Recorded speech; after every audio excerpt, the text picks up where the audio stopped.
On this episode of Locked On Lightning, I got Chris Krenn, Tampa Bay Lightning beat writer, coming on the show. We're going to discuss Game 1 as well as what the Lightning could do in Game 2, tonight's game, to even up the series heading back to Emily. All that and more, but first, let's play that music. You're Locked On Lightning, your daily podcast on the Tampa Bay Lightning. Part of the Locked On Podcast Network, your team every day.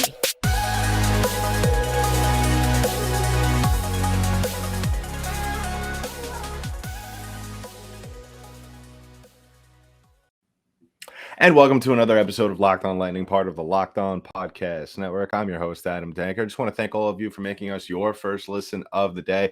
On today's episode of Locked On Lightning, I have Chris Krenn, Tampa Bay Lightning beat writer, coming on the show. We're going to discuss all the things that happened in Game 1. We're going to recap it all. We're going to talk about the good things, the bad things as well. You know, an uncharacteristically bad loss, but it's not all bad. You know, it was a very strange game. I'll talk about it in the later episode, the later stages of this episode. I'll talk about that on my own. But first, before we bring Chris on, I want to thank all of you for making us our first listen once again, as well as subscribe to the podcast on YouTube. And if you're subscribing to us on an audio platform, go ahead and subscribe to us on Spotify, iTunes, Google Play, wherever they have podcasts. We are there. And go ahead and follow us on our social media platforms at @L_Lightning on Twitter, as well as LockedOn_Lightning on Instagram. So without further ado, here's Chris Krenn. All right, on today's episode of Locked On Lightning, I have Chris Krenn, Lightning beat writer, joining me today. And Chris, welcome to the show. And Lightning fans are kind of, I don't know, I'm seeing on social media kind of split between kind of nervous but a large part of us as Lightning fans and people that follow the team is that we're fine. You know, this team never loses a game, 2 games in a row in the playoffs. And really, I guess that's where we should start. How confident is this Lightning team heading into Game 2 against the New York Rangers, having not lost back-to-back games in almost, it seems, forever? Yeah, I think they're really confident. It's pretty crazy. I mean, there's really not, I guess, a reason to feel like until they actually do it, just because it's been so long since it's happened. But to be honest, yesterday when a few of the guys talked, it was more of more anger, I guess, towards how Game 1 went than really kind of optimism and positivity heading into Game 2. They're pretty upset with the way they played. I think they were okay with the first period, especially after the long layoff, the first half of the second period. But then obviously things got out of hand there in the second and the beginning of the third. And I think not only the fact that it was close kind of for the first half of the game, but just the way that the score kind of got out of hand kind of ticked some of them off on a personal level. So it'll be interesting to see kind of the jump they have tonight. And I'm sure they'll have a great start and lots of energy for this one. Yeah, absolutely. And John Cooper said it yesterday that they played very well in the first 60 and then things kind of fell apart from there. And this is something that we've seen from this team here and there throughout the season. And when they had a little bit of that rough stretch back in April. Now, what is the key for this Lightning team going forward? Obviously, the emphasis of playing a full 200-foot game, as well as playing all 3 periods from start to finish. We saw a little bit more of the physicality later on in the third period. Obviously, the game was out of hand then. Do you believe that was something that maybe attributed to the Rangers ending up on top? Yeah, I think it's kind of like the end of Toronto Game 1, right? Like you're just trying to send some kind of message since it's such a long series. But, I think for them, like the physicality obviously will be a big factor. I mean, they were hitting quite a bit throughout that game. I mean, McDonough had that big hit on Panarin there in the first period. And to me, you touched on it right at the start there. It was just their 200-foot game. You know, they're most successful when they're taking care of their own end first. And I think Cooper was the one who mentioned that the Rangers kind of attack a little bit differently than the Leafs and the Panthers both did. And they really moved the puck east and west a lot, which I think the Maple Leafs and the Panthers were a little bit more north-south. So It's a little bit of a different challenge for the Lightning. I think they looked at the film, the night of the game and then yesterday as well. So I think it's honestly just about making some adjustments in the defensive zone. And, I really didn't think they played terrible for having that long layoff. It was just the Rangers really played well and they capitalized chances when they had them. They were disciplined. They didn't really give the Lightning any chances on the power play until, I want to say, was it late in the second period maybe? So they played a good game. Credit to them. And I'm sure they'll play well in game 2 as well. They're rolling right now. So as much as the Lightning, I'm making adjustments. It'll be interesting to see, how good the Rangers come out and play, because they've looked really good the past few games. You got to give them credit. Yeah, and you spoke about how they need to play better on the defensive side of things. You can't really blame Andre Vasilevsky in this game too much. I thought he made a lot of pretty good, high quality saves, and that was a little bit of concern, I think, for some of us that follow this team, is that Vasilevsky is at his best the more he plays, and having a week off definitely didn't really help. But what kind of performance are you expecting out of Andre Vasilevsky in game 2? Well, it's kind of like you mentioned at the beginning, right? Like, it's hard to bet against him his numbers after these losses are just crazy. Like, I can't think of any athlete that has responded the way that he has, just time and time and time again. And then the way he plays so well in those elimination games. So I'd expect nothing less than a fantastic game from him again.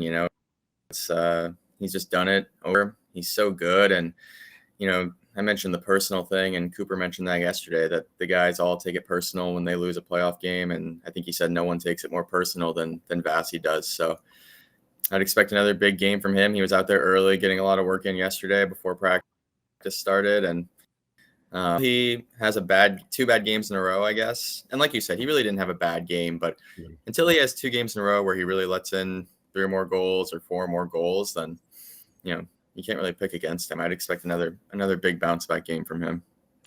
Yeah, I would expect the same, given, the New York crowd was really laying into him with the Igor is better chance. And I think that's, even though, you don't really see Vazzy wear his emotions on his sleeve that often. I think that's something that he's definitely thrown up on the bulletin board, and I think the guys are going to rally around. So looking towards game 2, obviously one of the big names that we're not going to see in this series, and hopefully maybe in the next series if the Lightning do advance, is Braden Point.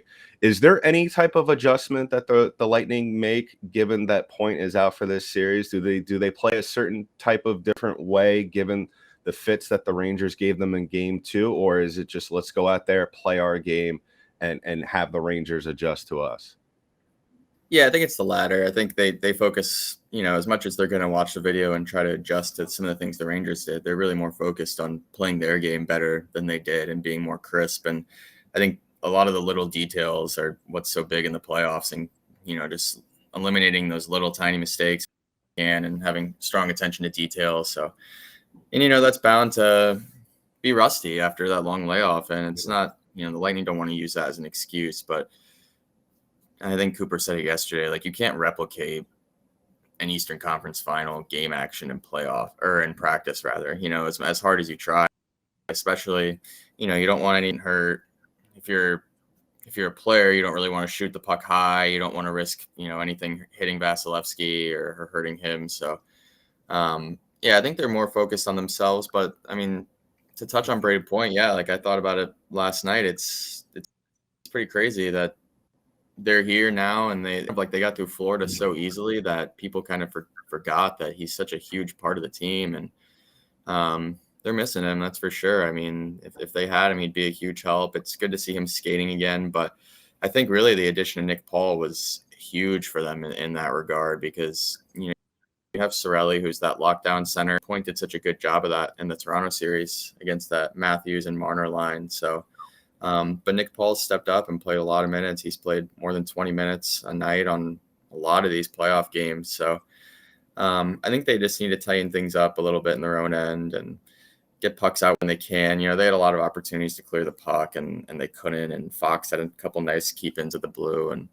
I think they've kind of always been the kind of team, since Cooper's been the coach, just to kind of worry more about themselves than the other team. But I'm sure there'll be adjustments made for sure, just like we saw from game 1 to game 2 in that opening round.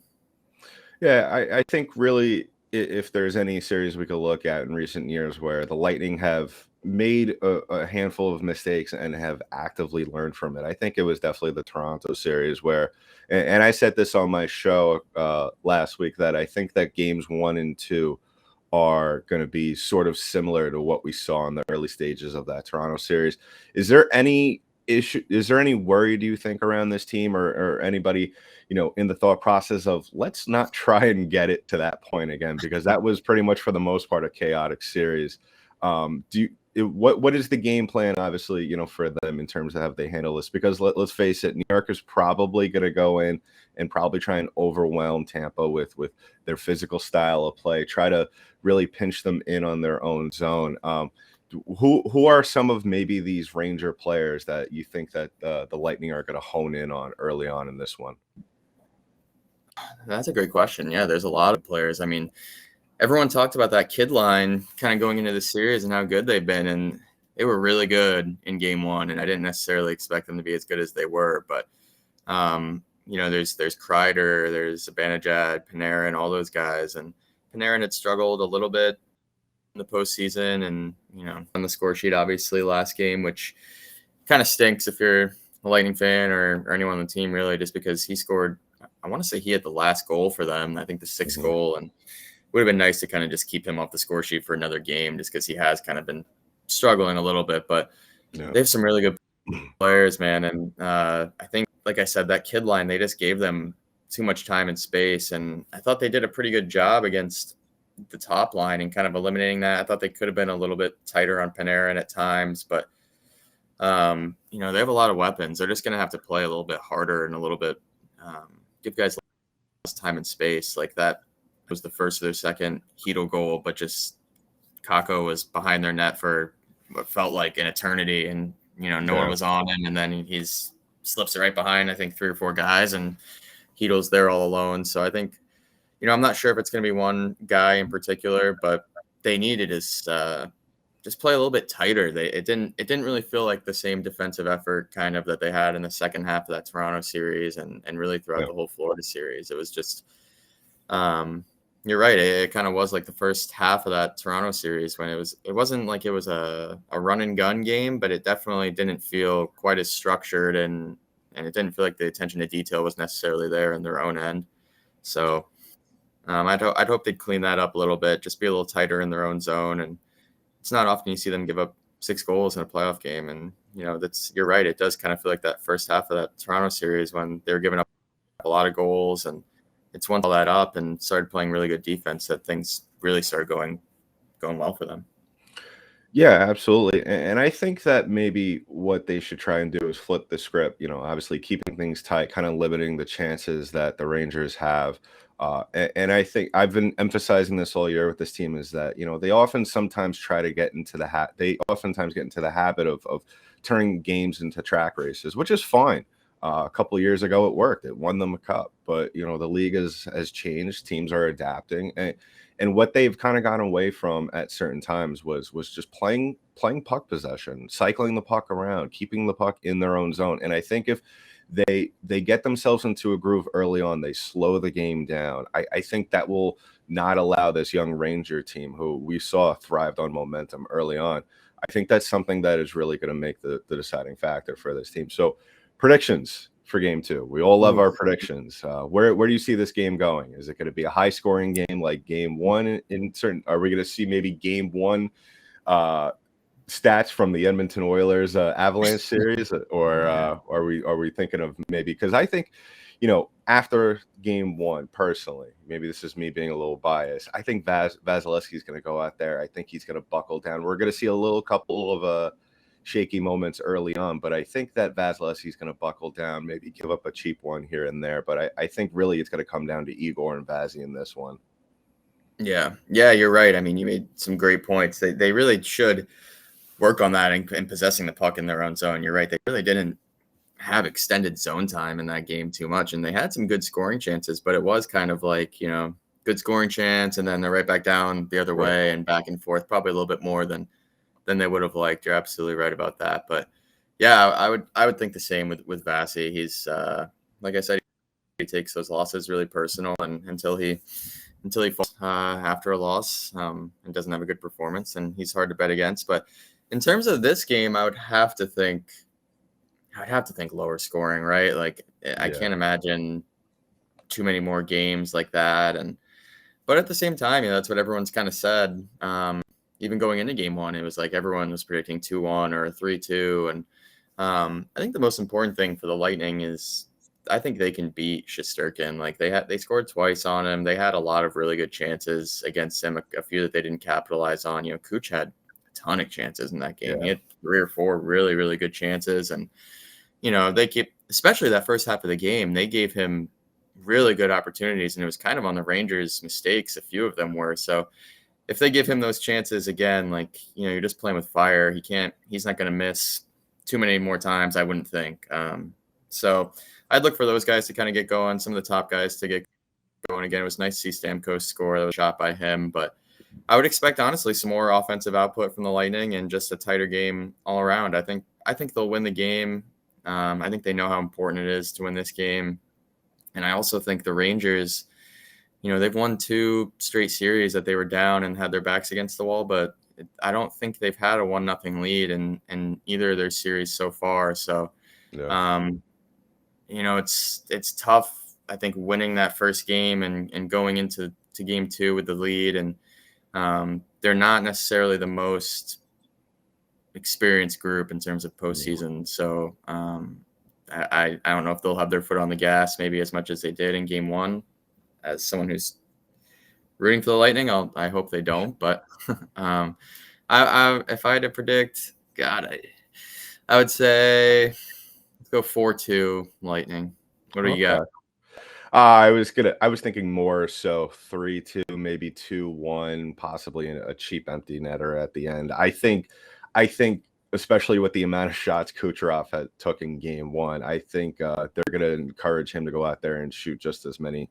I just think he's just too good to keep off the stat sheet, to where I think he's going to knock in a couple of 2, and then we're going to see. I think this is the game Anthony Cirelli finally gets on the stat sheet. I think Anthony Cirelli has been really on the cusp of breaking out this entire postseason. We've seen it, what kind of play he brings to the table, and I think this is the game that he really starts to get things going. Yeah, he's played so well, hasn't he? I mean, and it was shocking to me when the helper on, I think it was Stamkos' goal, and I looked down, and I think it was his second assist and third point of the playoffs. I was shocked because he's played so well, and he's played a lot of minutes. I'd like to see Killorn get going too. It's shocking to me that he still hasn't scored a goal. He's just so good in the postseason, and he hasn't played bad by any means. I've always respected about his game is he doesn't really make mistakes too often, right? Like, he's smart. He's been there. But I'd love to see him score a goal. It feels like when he scores in the playoffs, the Lightning win, and he's just been such a good playoff performer for them for a long time now. So it'd be good to see him get on the score sheet. But yeah, I like that prediction. I think Cirelli is definitely due for a goal here. Yeah, I think, especially with Killorn and Cirelli, I think those are the 2 guys that we always have seen, whether it be in the playoffs or throughout the course of the season. They're those guys that they're just too good to keep off the stat sheet in terms of just the way they play. They're always in the mix of it. And I feel like that kind of goes for the same for basically the entire blue line defensive core. I think that's something that has been the key for the Lightning the last 2 playoff runs. I think those 6 guys, their abilities to all score at any point. It's just a matter of playing aggressive and taking the shots when they can. And that was something that was puzzling to me in game 1. We saw Victor Hedman almost hesitant at times. There was one sequence, actually, I remember, where they were backing off of him while he was at the point, and he was kind of inching his way towards the slot, and then instead of shooting it, which he didn't really have a clean shot on Shesterkin, but I think those are the shots that he needs to take. And I think when that blue line gets going on the offensive side of things, I think that opens things up for everybody else. Yeah, I remember that chance too, and it was kind of odd because he's been shooting the puck quite a bit this postseason, and it didn't feel. It really didn't feel like they had 39 shots on goal in that game. It really didn't. But yeah, no, I agree. I mean, they really do have. It's pretty crazy that really all 6, I guess you would say 7 of their defensemen can produce offensively, or at least chip in. There's not too many of them that they get the puck at the blue line and you're a little nervous about what they're going to do with it. You got Hedman, Sergachev, McDonough, Chernak.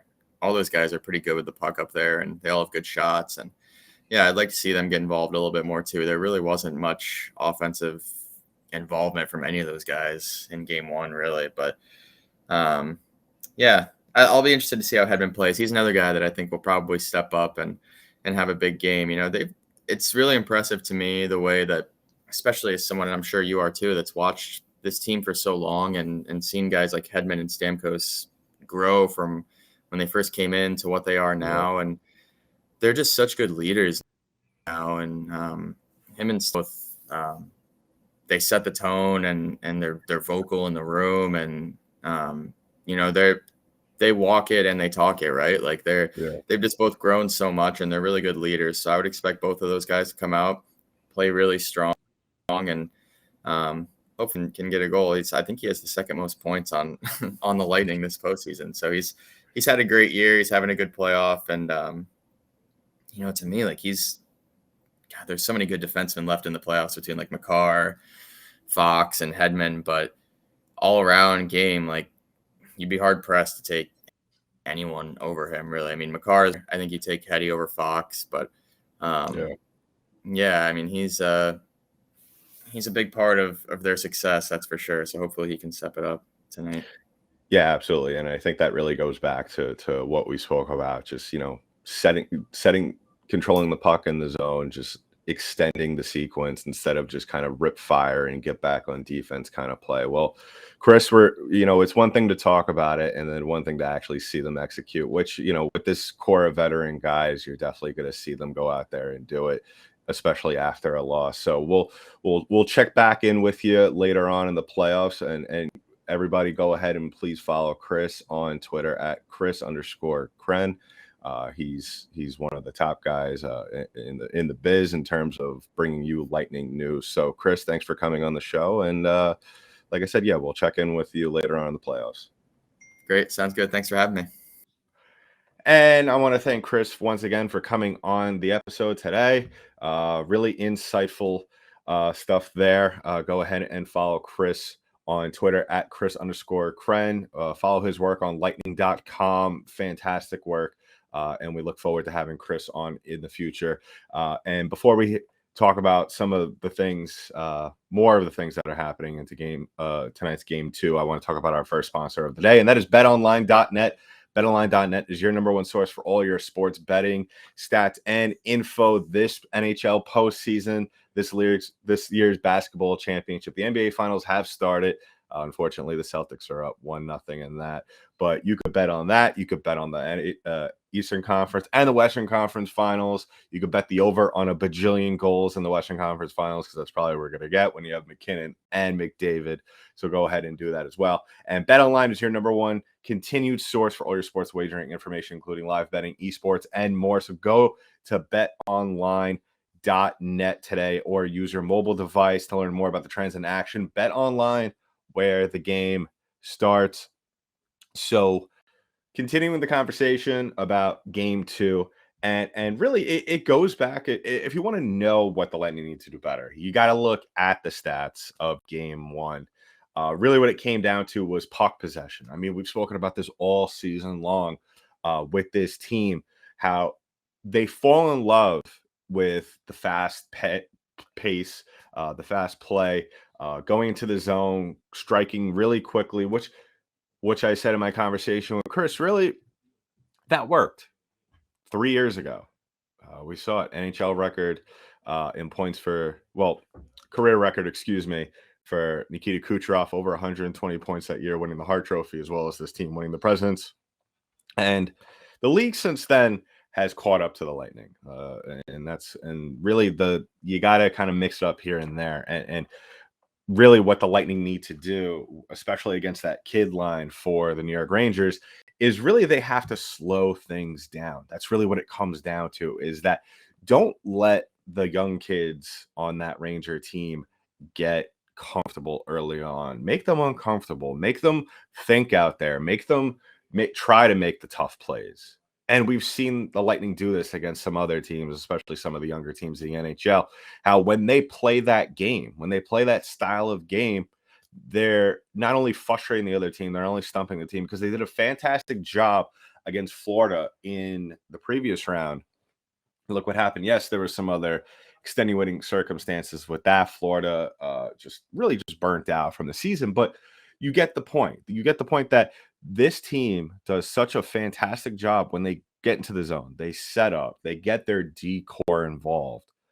And you have, I said it to Chris early on that really when you look at this decor, these guys, I mean, you had a ton of shots from Hedman in this game. You had McDonough contributing as well.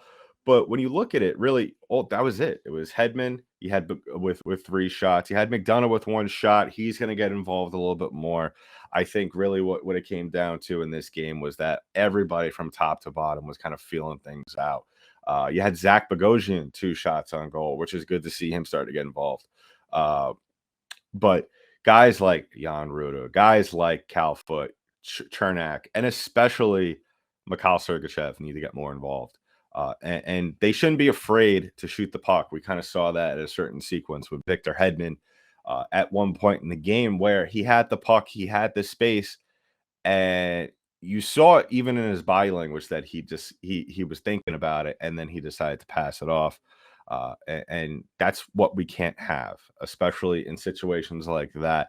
I know the game was kind of pretty much out of reach for Tampa at that point in time, but you got to stop. You got to play every second equally the same amount. And like we said in that conversation with Chris early on, that the Lightning started out great. All signs were pointing to that this was going to be a slugfest, that really it was going to be a case of who was going to outlast who. Clearly, it was the Rangers scoring 6 unanswered goals. But what it came down to, well, not 6 unanswered goals, scoring 4 unanswered goals. But what it really came, that's what it comes down to, is that you need to get a full 200-foot effort, a full 60-minute effort. And we didn't see that. We kind of saw what we've been seeing all season long with this team, kind of trailing off as the game went. And really, you can't have that. You can't, because all that does is that instills confidence in this Rangers team, who they're fully aware that everyone's picking Tampa to win this series, regardless of if they won game 1. And I feel like a lot of people were really not that surprised, given a week off, especially in the NHL playoffs. A week off can help your body really recuperate from, we saw these last couple of series very taxing for Tampa, but to a certain extent, not saying that the guys were playing soft out there, but it softens you up. It doesn't allow for all the muscle reflexes to stay active and to stay in the zone, if you want to call it that. And really, I think we saw that after those goals from Tampa, kind of things start to fall off there.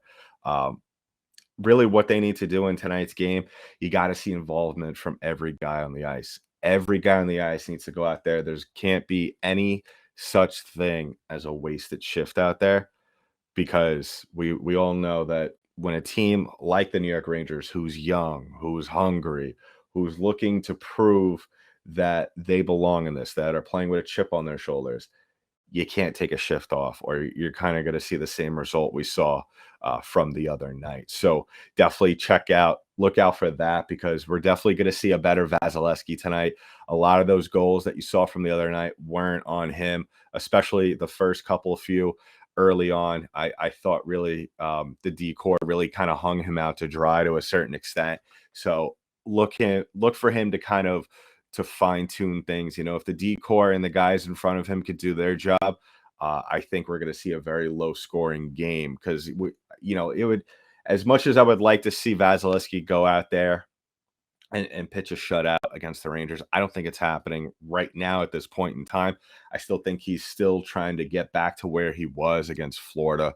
And I think really what you'll see in this game, you'll see a low scoring game like we predicted early on. I think it's going to be 3-2, 2-1, maybe 3-1 Lightning, just because I think you're going to see a cheap empty netter late in the game. So keep an eye out for that. And go ahead, if you get a chance, type in your predictions, and not only for tonight's game below this, if you're watching us on YouTube, but type in your predictions for tonight's game, as well as who you think is going to score tonight, as well as who do you think needs to step it up in tonight's game. So go ahead and do that in the comments below. So we're going to continue to talk about this series as we go ahead. I think that, I'm still sticking to my point from what I made early on. I think that the Lightning still very well, because it was funny when I did the crossover with Locked On Rangers host John Chick. I was still saying that I think that the Lightning could stay in this series, and not only stay in the series, but win this series in 5 games. And yes, it's a tough task to win 4 games in a row, but look what the Lightning just did against the reigning President's Trophy winners. So it can be done, and the 2-time defending Stanley Cup champions are definitely the team that could do it. So wrapping things up on the show, I'm looking for, like I said, a complete game from top to bottom, from the first line to the last defensive pairing. I don't have to worry. I don't think we have to worry about Vasilevsky. I think he's going to do a fantastic job out there tonight. I don't think he's going to keep all the pucks out of the net, but at the same time, I think he's going to be able to give the Lightning a chance, as long as they give him a chance early on to get things going. So definitely keep an eye out for that, because the thing about Vasilevsky is that we know the Rangers are going to go out there and they're going to shoot a lot. And the one thing that Vasilevsky does so well is that it only takes him about a handful of shots or so to get things going out there, to get in the mood. So excited to see if he could pitch a shutout. I don't think he's going to, but at the same time, you never know. You never know. That's why hockey is a crazy sport. And I would expect the Lightning on the other side of those things to go out there and challenge Shesterkin early on, to go out there and play physical, not get fall too in love into the whole playing physical aspect, because we know at certain points this Lightning team, they're not afraid about playing. They're not afraid from playing physical, but at the same time, they got to focus on other aspects as well. So keep an eye out for that. So we'll be back tomorrow to recap the game. Keep an eye out for that. Make sure to once again like and subscribe to the pod. Subscribe to us on YouTube. And hit that notification bell, so as soon as a new episode drops, you will be notified. As well as subscribe to us on any of the audio platforms. We are everywhere. And make sure to follow us on our social media pages at LO_Lightning on Twitter, as well as Locked_Lightning on Instagram. So that's been it for today's episode of Locked On Lightning, part of the Locked On Podcast Network. I'm your host, Adam Danker. I'll talk to you in the next one.